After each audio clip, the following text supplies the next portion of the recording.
Okey, masalah? Solosis. Okey, itu masalah dia. Itu dia punya bengkok ni sampai sini ha. Berapa persen ni? 70. Oh, 70%.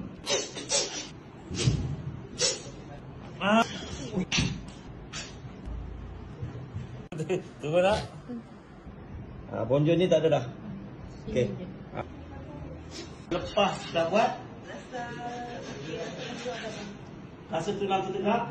Okey. Sebelum rawatan nampak sebelah sini tinggi kan? Bonjol ni tinggi.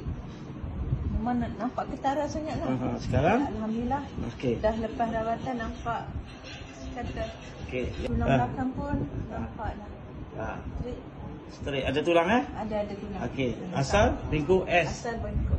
S kan? So sekarang puas hati? Jadi kita merawat Rini. Saya dibantu oleh Sifun Nur sebelah ni kan. Ni kita rawat diizinkan Allah S jadi straight.